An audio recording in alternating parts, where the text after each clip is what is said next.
I've been, team, I've been trying to figure out, sort of get a comprehensive view of where we are on TODs. We did a lot of TOD zoning in Trenton and Baltimore, and then the red line kind of crashed, and a lot of that was around red line potential, and the TOD's still there. I think in some instances, we may have unzoned stuff in TOD. The small but one, maybe a little this bit. one? Yep. At one point, maybe I'm wrong. Yeah, but I mean, so I remember some discussion about some site that was something like, well, it's not going to be TOD, and TOD doesn't permit industrial, and at this point, industrial is more important, and we have an industrial user, so let's get rid of TOD and make it industrial. It wasn't unzoned, it was retained as, it wasn't changed to. Okay, well, whatever it might have been. Yeah. But you know, there's just so much opportunity here that I think the city is not historically taking advantage of. Well, frankly, did not have a good partner in the state. I think it now has a very good partner in the state.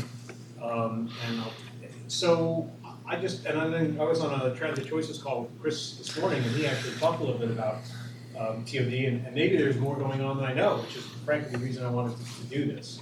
And I really want I think it's totally appropriate for the commission to have some agenda items, you know, and this is, I hope, one of them. There may be others, obviously, you know, there's a limit, I guess, to, but we were like, look, TOD's, I'm just making this up, but this is the way I think of it. TOD is important to us. It's one of these comprehensive, cross-cutting, you know, long-term things. It's got different city agencies. It's got the city. It's got the state. It's got the potential for all sorts of things. Who's looking at it most broadly? And my answer to that question is the Planning Commission. So I want to try and get us up to speed on that so that we can help that agenda along because of the opportunity. So with that, David Zayden, who will tell you a little bit about his background, has for a couple of years now been TOD chief at MDOT. I've worked with him on some other things. We're lucky to have him, and there's been some work done at the state, and I just feel like we're sort of ramping back up. And I want to connect all these dots. I want the commission to be like in the middle of it. So, David, I'll turn it over to you. And Sure. I'm David Zayden. I'm Chief of Real Estate and Transit-Oriented Development. I run the Office of Real Estate and Economic Development, which is a pre-existing agency in the Secretary's office at MDOT. And when the Governor Moore came in and Secretary Wiedefeld came in, and there was this kind of missive to really have a strong state focus on TOD. Secretary Wiedefeld's point was, let's turn the Office of Real Estate and Economic Development into into MDOT's TOD arm. And so this is a large segment of what my team's working on. It's not everything, but it's what we generally, when we come into work every day, we're hyper focused on TOD and making this happen for the state for all the reasons that we'll discuss today. So thank you for having me, and I agree with a lot of things you said, Chairman Laurie, about partnerships. We want the state to be a great partner, and we'll talk about that. But this really is a great time for the state to focus on this and to partner with our local jurisdictions to make this happen. I know the governor, particularly right now, is extremely focused on this because of the North Bethesda event that he recently attended in Montgomery County, and we're getting a lot of incoming from the governor's office on what's coming next for TOD. So Baltimore's a huge part of that, and we'll have a chance to talk about this today. So very briefly, what is TOD? I use this slide because, TOD can sometimes be a little bit of a tortured concept, to be frank with you.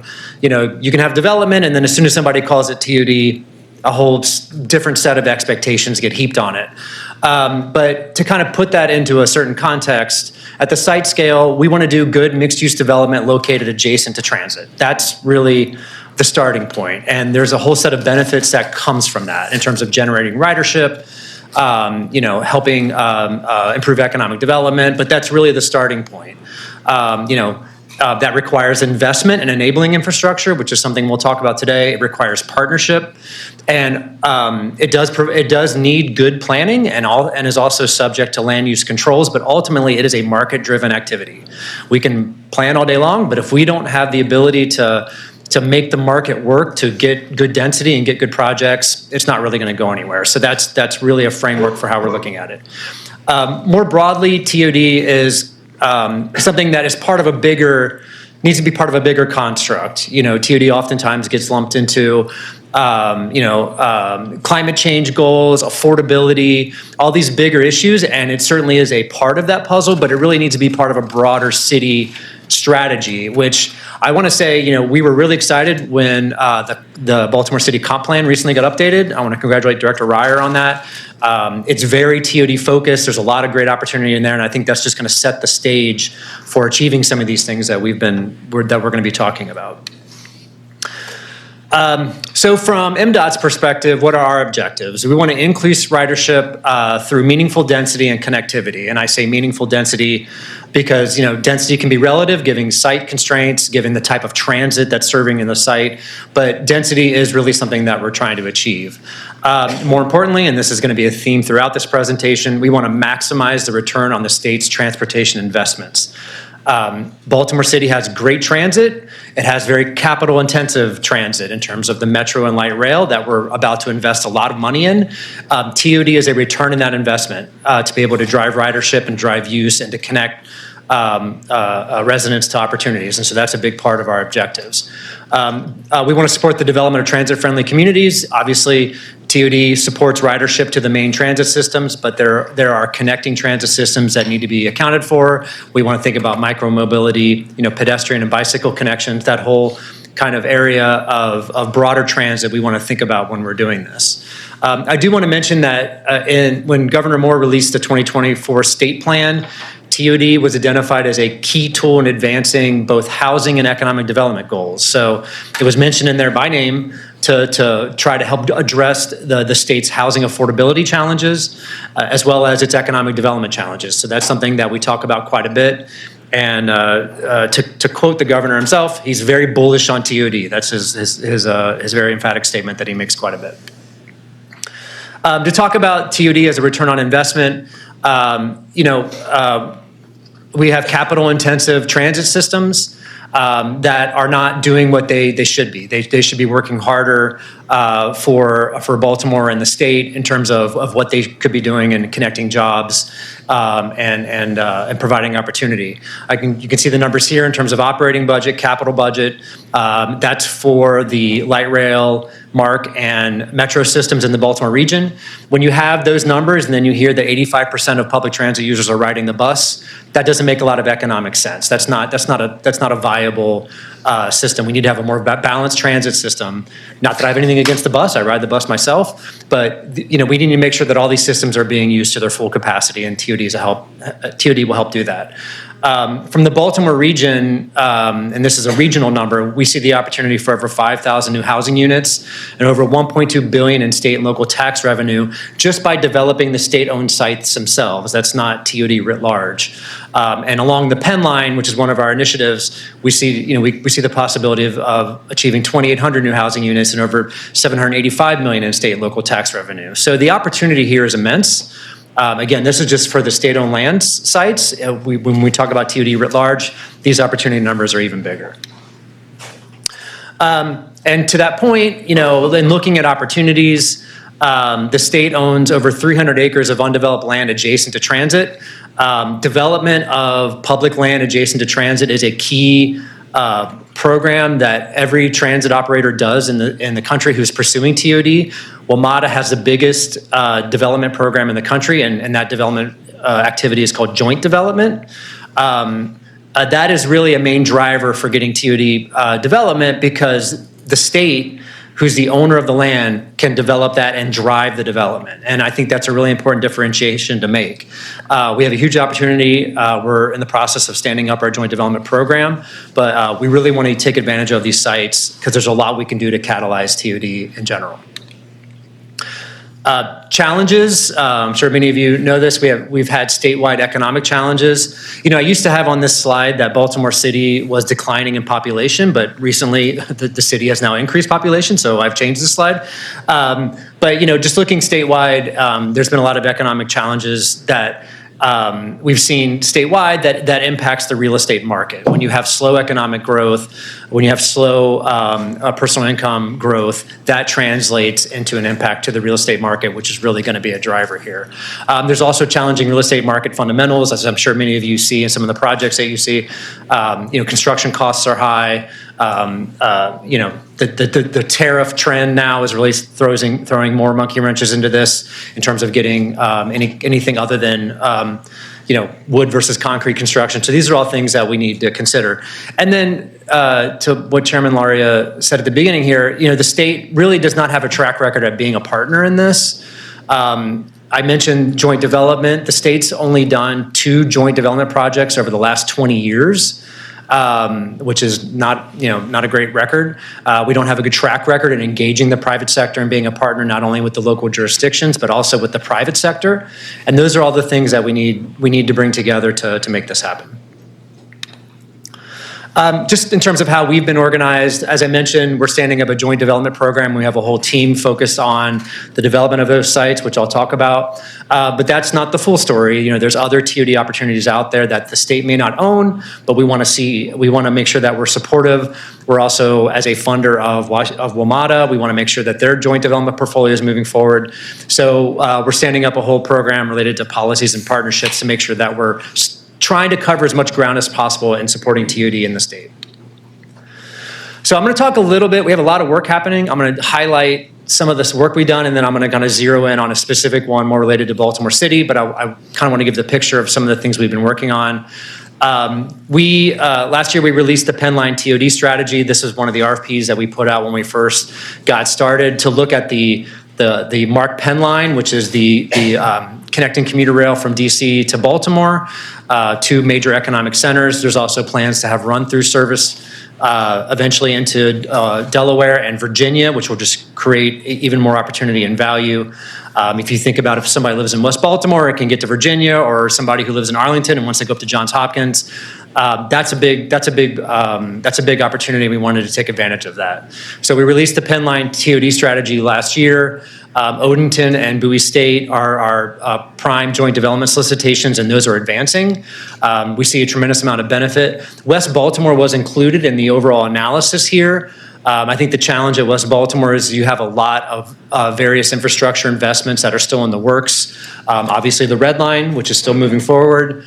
The new West Baltimore MARC station, the West Baltimore United work. So we kind of use the Penline TOD strategy as a starting point for analysis that will eventually inform additional TOD work, which is moving forward now.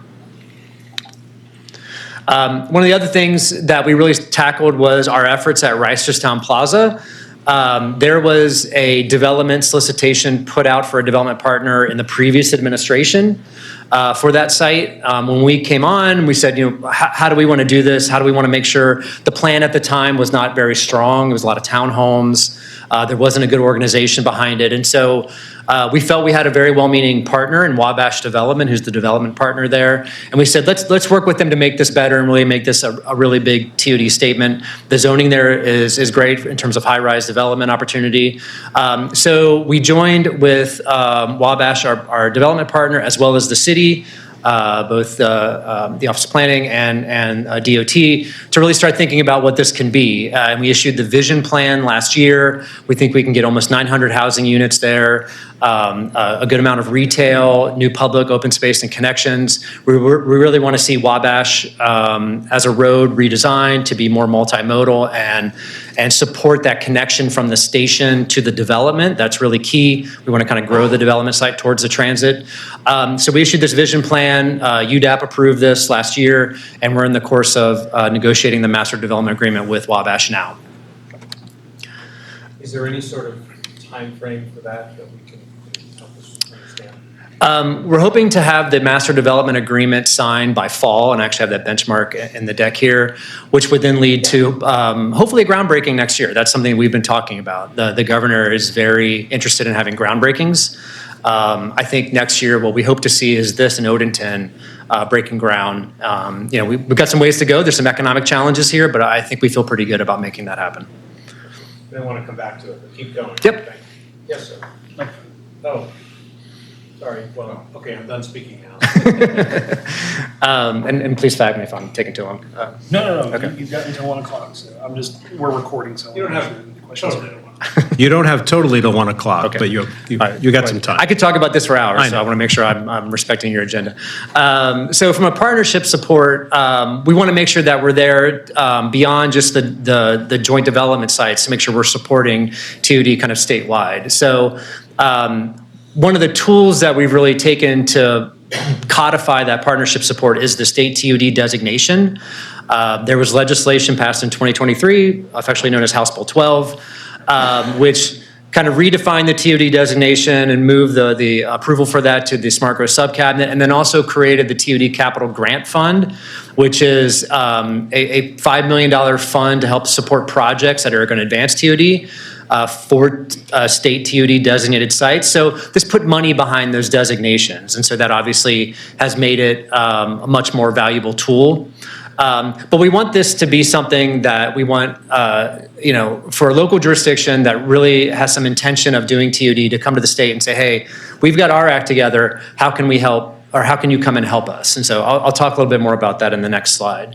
We're also working with state agencies such as DHCD, DGS, and Department of Commerce to focus state incentives on transit adjacent sites. So for instance, DGS, we've been working with them to say, hey, if you're gonna put out a lease prospectus and you need to move a state agency somewhere, please give priority to transit adjacent sites, because that can really drive value and development. And so we've been working with that on them. We're also increasing our advocacy and educational efforts to make sure that there's good understanding with our jurisdictional partners, our community partners, our nonprofit partners about what TOD is and what the value of it is and how we can make it happen. So to get back to the state TOD designations, this has kind of been, something that has kind of embodied what the state's perspective is on TOD in the past. And it hasn't been that effective, to be completely frank. There's only 14 state TOD designated sites now. As I mentioned, WMATA, has the biggest development portfolio of any transit agency in the country, and I think they only have 3 TOD designated sites in Maryland. So there's just been kind of a mismatch of what these designations are and what people are doing, and what the state can do. So what we've done is said, look, we're going to make this a program, agnostic to land ownership or anything like that. We want to make this a program that can help the local jurisdictions kind of get themselves organized, understand what can drive good TOD, and then come to the state and say, hey, we want to be able to partner with you to make things happen, and we want to be able to tap the capital grant. So, it provides state recognition of efforts by local jurisdictions. It provides opportunity for state support. And we also looked at other models around the country. New Jersey Transit has a similar program, as does Ontario, where you have these designations and there's state support to come in and help. So we've reframed these in that capacity. There's been a lot of misconceptions about what the TOD designations are as we've gone out there and talked to jurisdictions. It doesn't usurp local jurisdictions' authority on land use, which isn't a problem in Baltimore City. There are land use issues outside of Baltimore City, but it doesn't override that. It doesn't give MDOT the ability to go develop property that it doesn't own. It doesn't guarantee special funding or financing. There's a lot of these things that I think in the past, jurisdictions thought that once you get a TOD designation, the state's going to come in and do a bunch of stuff. And we've wanted to make sure that that's clear on what these things are and what these things are not. Ever since we've announced this, we've actually received 4 TOD designations that are in applications, which is about 3 times the amount that MDOT has seen in the last 10 years. So hopefully this is all a good sign that these are becoming a little bit more effective, but we're going to keep working with the Smart Growth Subcabinet to keep refining this to make these things as productive as possible. Current Baltimore City TOD designated sites are here. There's State Center, Baltimore Penn. Reisterstown Plaza has been designated, but there's been a request for expansion of that designated boundary. West Baltimore Mark has been applied for, as well as Penn North. These are all going to the Smart Growth Subcabinet at the end of the month on June 20th, and I think it's fair to say they'll be approved. So these will be all the Baltimore City TOD designated sites that'll be out there. Yes. Question on those 5 sites, how many of those are controlled by public entities as opposed to private? Well, the TOD boundaries are usually about a half mile around the station, so I think it's mixed. I will say State Center, Reisterstown Plaza are both state joint development sites, so we own a chunk of that land and we can really drive the development. Baltimore Penn is driven by Amtrak. They own most of the land. West Baltimore, the city owns most of the land with some encumbrances for MTA. Penn North is mostly private. So I think there's a whole host of different ways, and that'll really determine how those TODs are implemented going forward. I've been trying here on this laptop to isolate the TOD zoning districts, and I haven't been able to do that yet. Are you doing, do you have a map? You do? Okay. Because I want to, I mean, are these five sites locally zoned TOD? They are. Okay. And a quick update on the Penn North, we do own one block where the library and the health Oh, that's center. true, yeah. But by next year, I think the school system's going to transfer the northwest corner, which they own, back to the city. So we'll own. Oh, great. That's great. I asked that question because, in my experience, private development is a critical partner, but doesn't have the patience to ride out market cycles the way a public owner of the property would. And so when we see development plans get watered down and sort of seek the bottom level of development, we're seeing on the private side. You guys as state and local owners have that ability to persevere. Sure. And wait for multifamily housing to come back. Right. Yeah, I mean, and you know, and this is kind of one of the things that's great about joint development. We also have the ability to discount our land values, strike, low rate lease agreements. So there's things that we can do when we own the land to stimulate the market. The private side is a little bit different, 100%.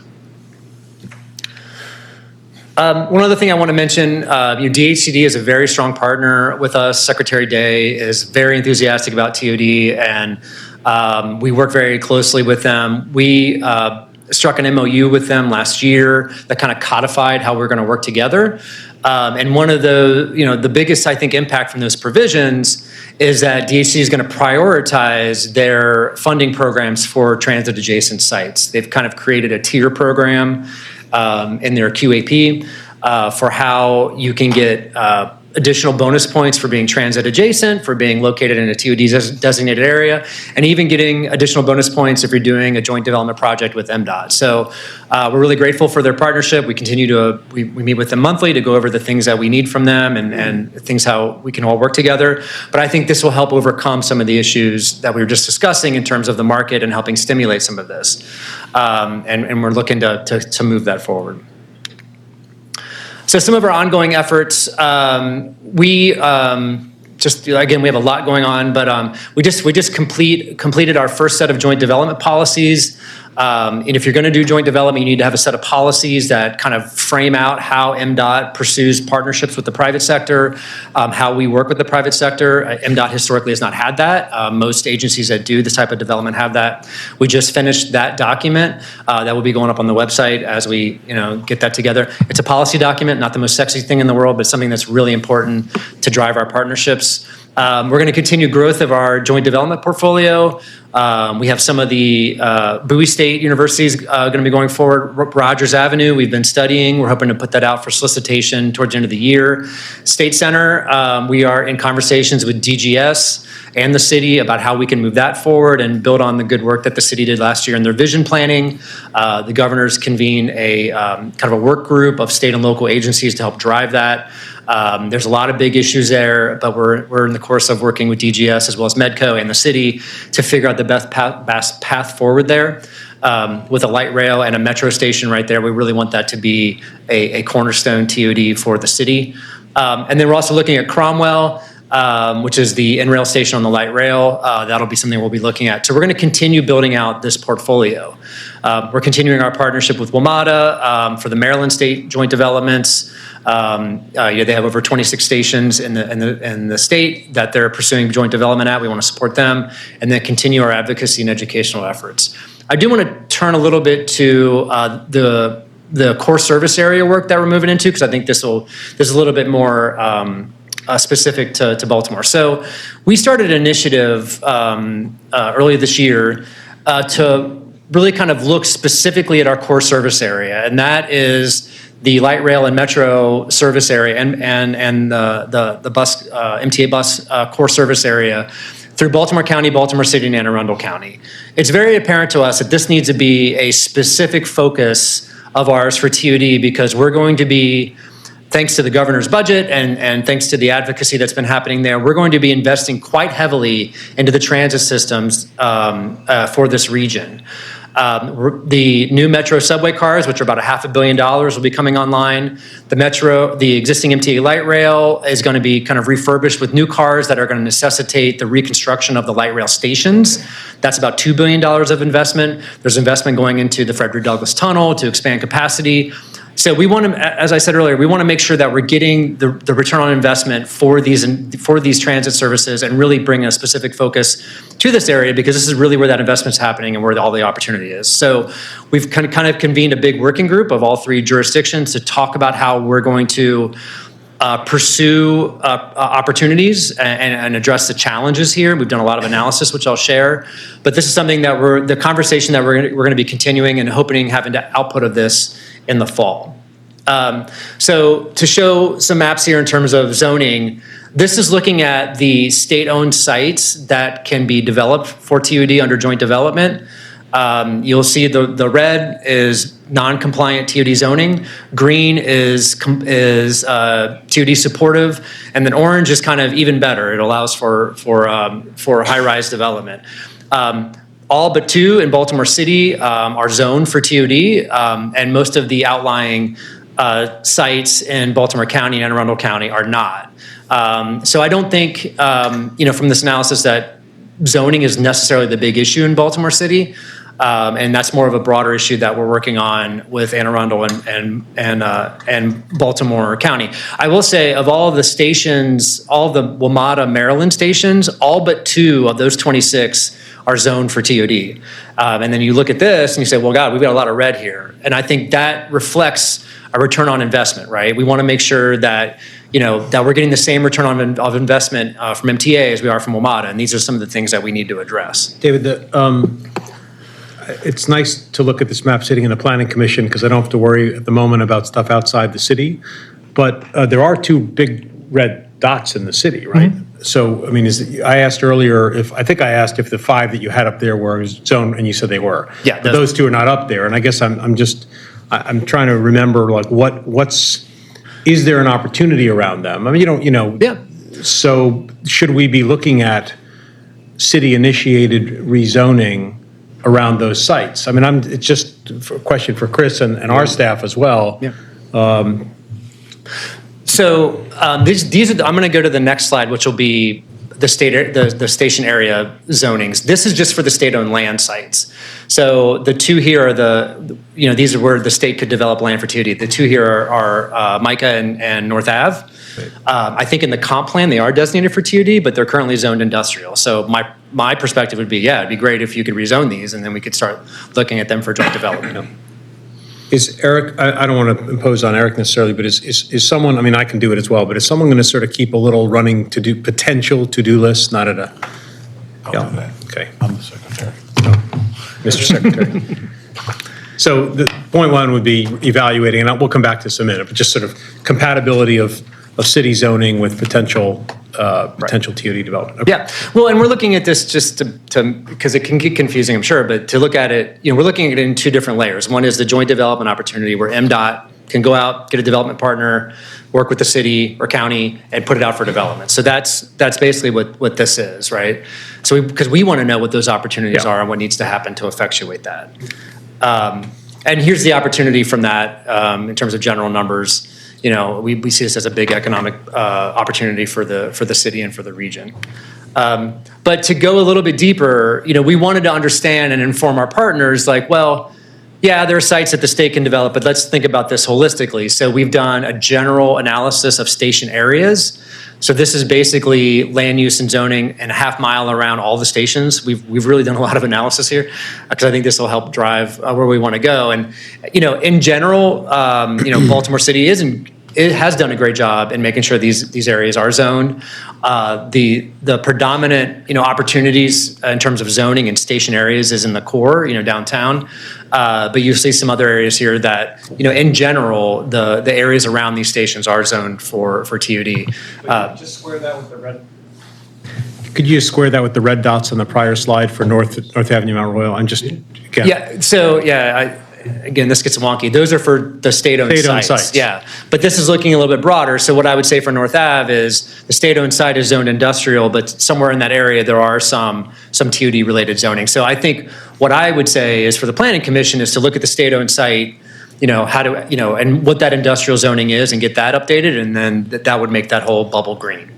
But as a diagram, this represents Baltimore's competitive advantage. I think that's true. I mean, where you have, I mean, you think about the time to entitle something, let alone considering public opposition in different counties, this would be a substantial advantage for development. Yeah, particularly if it's a Baldwin County. Yeah, I think that's kind of what we're. Well, I'm sorry. So we also wanted to look at connectivity. Sorry. Just one question, would the Mark, sorry. Would the 3 MARC train stations show up as red, yellow, or green? Do you know offhand? Camden Yards is green. Baltimore Penn should be green, if not yellow. And which other station were you thinking of? Sorry. West Baltimore. West Baltimore. I'm sorry. Yeah, should be generally green. If not, we'll follow up and send it to you. But I think the zoning there. We've been looking at West Baltimore and other realms, and the zoning there is pretty compliant. So why aren't they on this map? I think in general we were looking at the light rail and the metro, but also West Baltimore. Again, we can add it to the map, but I think West Baltimore there's going to be a deeper dive on West Baltimore and the FTA TOD planning grant that they just recently received. But we'll add it on here.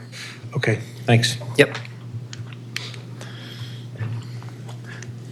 So connectivity, we wanted to look, this is an important aspect of TOD as well. What are the connectivity conditions? With the city, obviously the city controls the right of way, something we want to work with the city on. In the county, that's SHA, which is us, something we want to focus on. So we did a high level analysis of what the connectivity conditions are and where there may need to be investment in those things. And this is kind of the outcome of that. Again, you'll see North Avenue, Cherry Hill, which I know there's a project with MTA right now to try to increase the connection to the light rail there.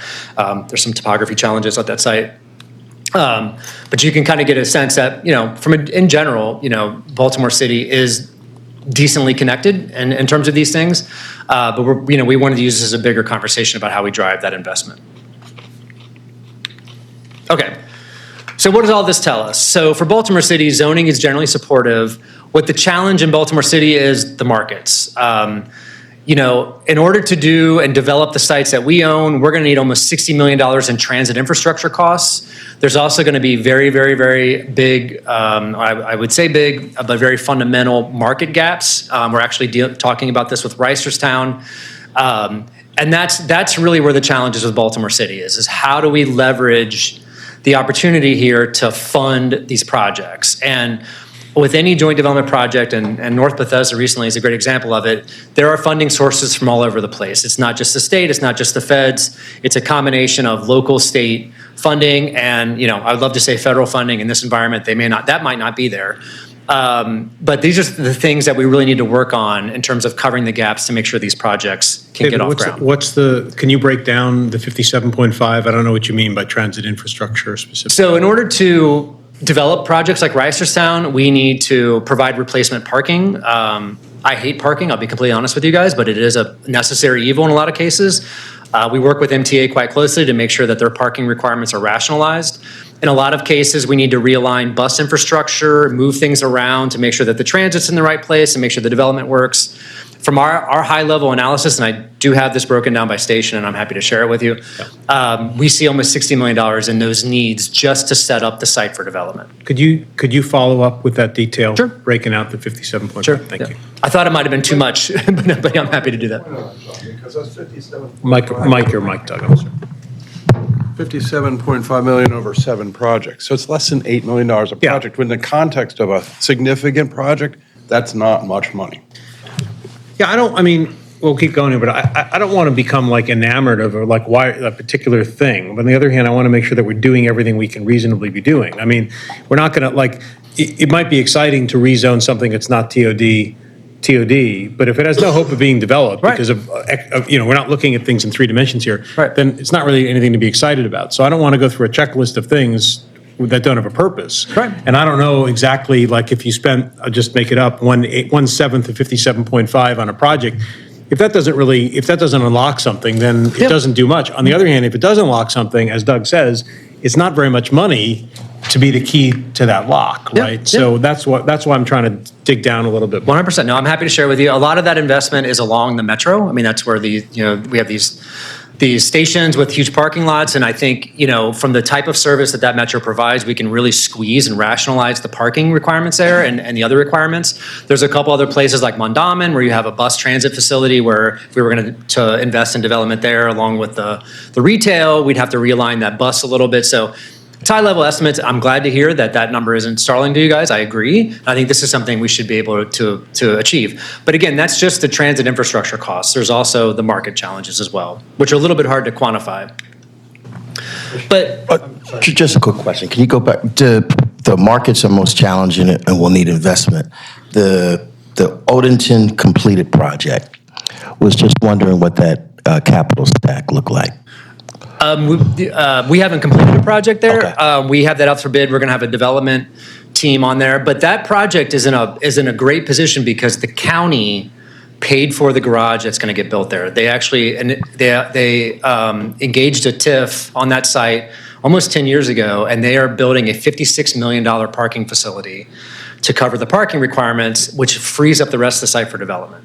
So I don't have a capital stack on that yet because we don't have a development partner there, but that's a very low risk project because of what the county did there. And I think that's a great model for what we should be talking about in the city. Has there been one completed project that maybe an example could be given in terms of what an ideal capital stack would look like? Sure, Owings Mills. I don't have that capital stack in front of me, but Owings Mills was a project that was leveraged from both state and county investment. They had a TIF there. There was all types of incentives that were put into that project for the parking facility. It's way overparked if you ever go out there, and it's also the one spot in Baltimore County that's actually zoned for TOD. They have a PUD there, but that is one successful project we can provide more information on. Do we have any information from Arlington County on the infrastructure costs of WMATA's TOD Yeah, program there? If It's very successful, Yeah, right? If we look at we can gather this for if you'd like. But if you look at WMATA's 10-year joint development plan, they quantify all those costs there, and we can share that with you. I'm hoping that this conversation that we're having in the core service area can lead to something like that. That's what I would like to see happen. But they had the same challenges, I mean. WMATA just paid for a brand new parking facility at New Carrollton. The numbers escape me at the moment, but it's a 1,900 space parking facility that they're going to move the bus into so they can develop where the bus is. And those are the kind of moves we need to be thinking about. And to that end, we really want to push the conversation about tools. When it comes to garnering this investment, whether it's to feed the market or to leverage for transit investments, MDOT has tools that we can use. Through joint development, we can facilitate development. We can tailor ground leases and land sales to help spur the market and decrease acquisition costs in exchange for density. We have our capital grant fund, which can help support projects. We can, we're in a conversation with our capital planning group of just having direct capital investment to build things like garages and do these things that we need to do. But, we're not the only one with tools, right? Like the locally controlled revenue streams have other tools that they can use. So special taxing districts, things like TIF and pilots. North Bethesda, there's a 15-year TIF on all of WMATA's own land. Pilot. That just helps spur development right there. Reducing parking requirements, which I think is lesser of an issue in Baltimore City. Expedited permitting processes are a tool that can be used quite a bit. I think bonus density near transit is a tool. It's not this small. Just throwing ideas out there. And one of the things that's really important is location of public facilities near transit. This is something we want to have a conversation about. There's a gentleman who used to run WMATA named Paul Wiedefeld who located WMATA's Maryland headquarters at New Carrollton. And that public investment in that facility really helped burst New Carrollton. If you ever go down there, there's about 3.5 million square feet of development in the pipeline there. So, libraries, things like that, locating those types of public facilities near transit is really something that can help spur development. So that's something that we want to keep talking about. So can we just talk about, do you want to say Just something? one first? comment, I don't know if the other jurisdictions, but one tool we control is a parking authority. We own a parking authority. We're not going to take a deep dive into this now, but, the parking requirements here are, per pending legislation could be 0 if it passes in terms of off-street, sort of parking. I think it's more a question of what the market requires, and parking is just ridiculously expensive to build. Yes, it is. And it is required, it's necessary to some extent. The permitting process, sort of generic, all kidding aside. Bonus density, in the upper TOD zones, there really isn't much density more you can add. They're very dense, right? And the public facilities is an excellent idea about trying to figure out how to, it's your typical, what you say about can we sort of be our own anchor tenant, to kind of get things going. I really do want to have a conversation at some point. I'm sorry the mayor's office isn't here today, but at the moment. But special taxing districts, the city I think is really entering a much more sort of moderate, progressive era with respect to TIFs in particular. I mean, I've been doing this a long time, and TIFs typically were used with a great amount of controversy for really big market rate projects. And you've got TIF being used for Perkins Somerset Old Town, a mixed income project. You've now got a scattered site TIF for the Vacants Initiative. Mm-hmm. So I think this idea about value capture, which is really generically what it is, around these things as a way of funding things is, I really feel like the appetite could be here. That's great. I just don't think anybody has ever really explained how that would work. And there still has to be a development plan that works. I mean, you need a development plan. It would be good to do this, but the problem is we have these infrastructure needs, we have these costs, we have these other things.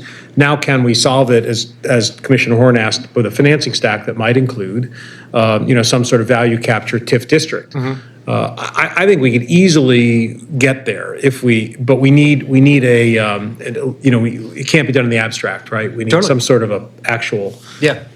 Proposal where there's a gap that's Yeah. created, and that could be filled by something like a TIF or a special district of some kind. Yeah, and I think the other piece is to make sure that the public benefits are clearly articulated. Right. That's and I'm not that familiar with the TIFs that became controversial in the city, but I think making sure that it's clear that this isn't a tax increase, it's leveraging the value, and also making sure that it's known that those are being invested for public benefit. And that's really what it is. Economic development, ridership, affordability. We don't have affordability requirements in our projects, but we have affordability, as a priority in all of these. We're hoping to get 250 workforce housing units at Reisterstown. So all of those things really need to be part of that story. Okay, so last slide here, just some public benchmarks that you'll be seeing. We will be awarding our TOD Capital Grant Awards, our first round next week. That press release will be going out next Tuesday. There's a Baltimore City project in there, so we're looking forward to announcing that. We are going to be releasing a Bowie State Joint Development Solicitation that has received the interest of the Amazon Housing Equity Fund, and so we're very excited to push that out. Odenton will be announcing our development partner there in September. Reisterstown, we're hoping to have our master development agreement finalized, and really that whole relationship and that development plan finalized by the fall. Rogers Avenue, we're hoping to go out to solicitation for the north lot there this fall. And then this core service area conversation that I just mentioned, we want the output of that to be really a pronouncement of partnership with our local jurisdictions on how we're going to move TOD forward. And we're looking forward to having additional conversations related to that this summer. Great, thank you. Is that okay? Yeah, I mean, so obviously we have a few minutes for questions, and I do want to have them, although we've had them along. I guess I would ask, Chris, I mean, do you have anything to say? You mentioned this morning in the Transit Choices call about city TOD, and I guess I'd just like to get the local perspective, which is how active do you think we are? You know, David's talked about this group where jurisdictions are meeting. And I'm trying to understand where we stand from your perspective, because what I'd like to do is try and establish a snapshot of where we are, and then sort of figure out what we can actually do to accelerate. And if Reisterstown is moving, which is good, and Rogers might move next, I mean, we don't necessarily have to have 12 of these at the same time, but we want to see definite progress, and we want to develop tools along the way that we can then use for other sites and start to prioritize which other sites might make sense. And Rogers is just joint development, meaning it's all state-owned land. Is that correct? Yes, yeah. And then, I mean, we have, a capacity constraint in terms of our portfolio, but, I mean, like West Cold Spring, we see could be a great opportunity in our partnership with the city because the city owns land there. So there's a lot of great opportunities we can talk about. Can you give us some insight? Yeah. So in the comp plan, one of the things we wrestled with was how to do small area planning going forward. Historically, we've been reactionary to groups, and that has led to a pattern of inequity. So there are conversations going on with the community planning division on what that might look like. But particularly with the red line, towards the end of the comp plan process, the universe of TOD possibilities emerged, including some of the BRT areas that MTA is looking at.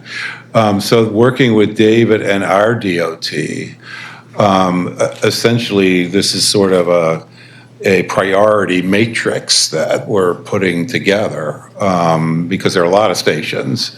And MDOT has a priority where they own property.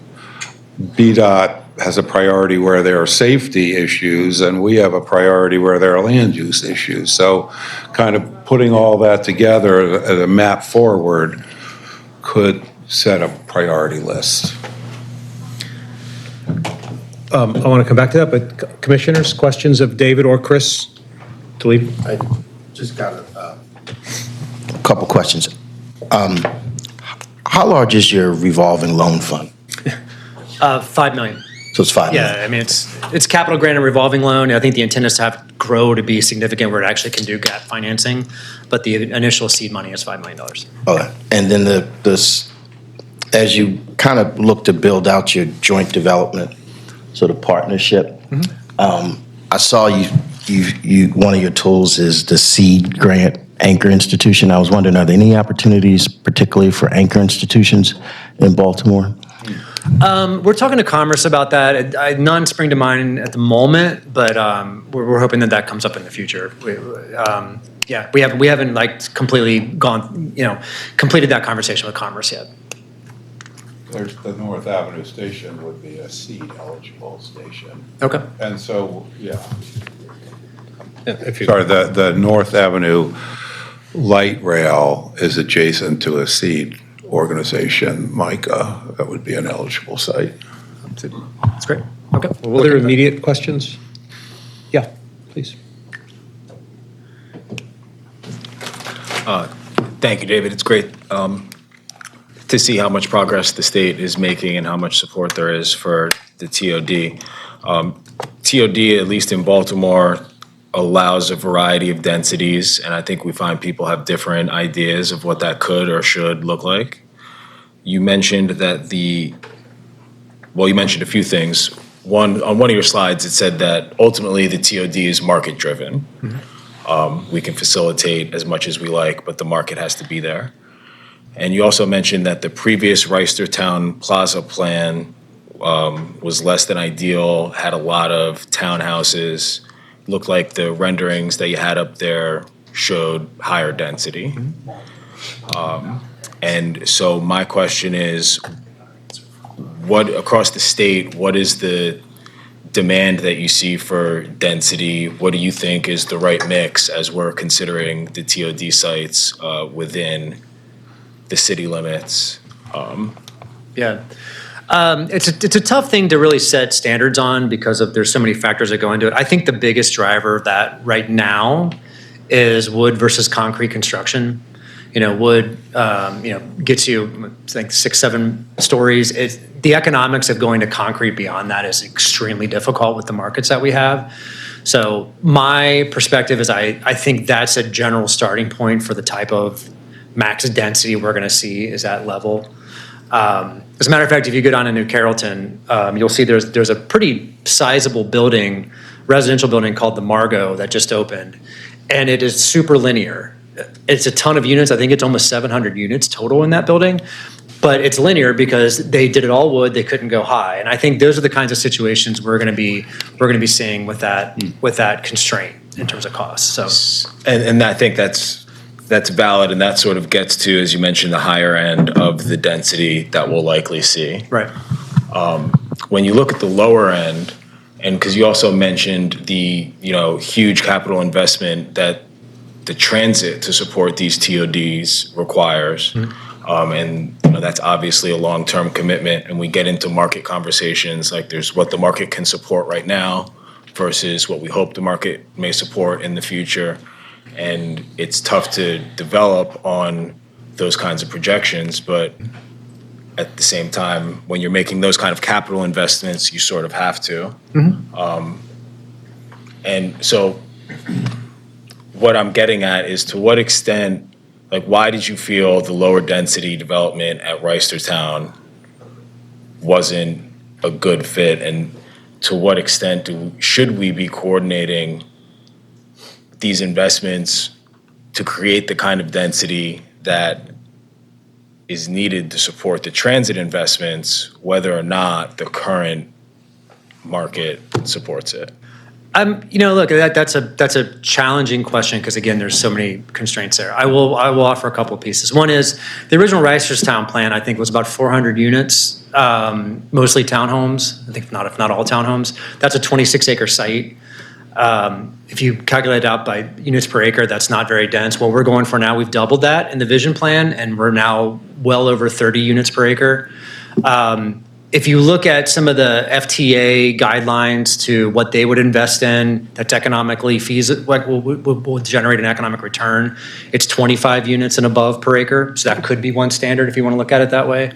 I think look, in a lot of ways it's subjective, right? It's going to be, is there multifamily there? Is there enough density to create a place, to create a destination? How is it compliant to zoning? I know that I don't think there's density requirements in the Baltimore City zoning, but there is height limits. Rogers has a little bit stricter height limit than Reisterstown. How is it competing with that? I think for the Planning Commission, because I think this might be where you're driving at, is I think it is a little bit of a subjective analysis, but I think we all will have to make a decision about, is this the best that the market can do? And will this generate the activity that we want? Will this generate the ridership? I think in terms of the standard, which would be great if this was applicable everywhere, is the FTA one that we'll often look at, which is 25 units per acre and below is really not going to generate the ridership that you want for a high-capacity transit system. Does that make sense? Yeah, that's super helpful. Thank you. Yeah, it's a tough question. That's why we say meaningful density, which has kind of become a little bit of a colloquialism in the office. think It's we'll- like that's what we look for. I think unless there's something pressing, I want to bring this to a close. Is there anything pressing? I don't want to cut anybody off.